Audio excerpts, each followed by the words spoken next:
gwa ọhaneze na-ege Igbo redio taa aha gị, gwa ya onye bụ, gwa ya ebe a mụrụ gị, ebe i siri pụta n'ala Igbo. Aha m bụ Okey Ndibe. Abụ m onye Amuabia na Awka South local government. Amụrụ m na Yola nke dị na Adamawa State kịta na oge May 15, 1960. And ebikwa m Yola with nne na nna m. Lukwa oge agha na chibido mgbe gbanata n'ụlọ. Kedu ihe eji mara gị? Kedu aka ọrụ gị? Kedu ebe ibi kịta? Ebi m na Connecticut. Ebi m na West Hartford, Connecticut. Ife na-eme bụ ide akwụkwọ na-akụzikwa nkụzi na university dị iche iche. Abụ m onye ode akụkọ nke iro ndị ọcha na-akpọ fiction. Enwego m akwụkwọ na-abụ. Nke izizi bụ Arrows of Rain, nke bụ abụ Foreign Gods Inc. Arrows of Rain pụtara na arọ 2000. Foreign Gods Inc. pụtara na 2014. N'edemede akwụkwọ na-awa ndị idepụtegoro ebipụtegoro, kedu ihe ka anyị kwuo maka nke ka bipụtere na nso a?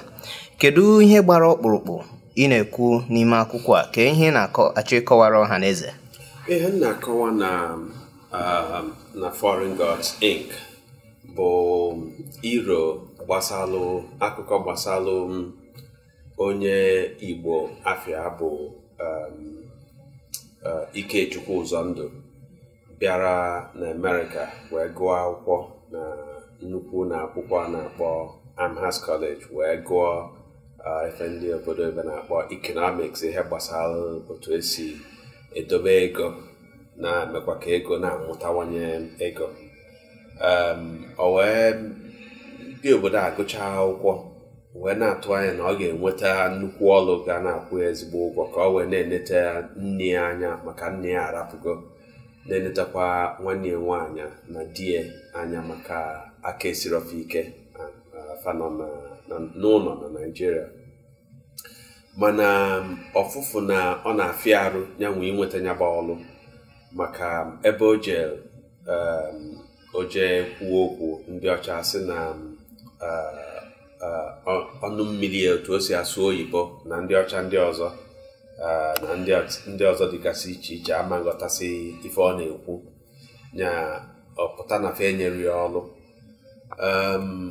O wee jilu ịnya taksi wee na-egbugodo ose na-enye onwe nri, na-akwụ ụgwọ dị iche iche ị ga na-akwụ ma ibilu n'ebe n'obodo Amerịka.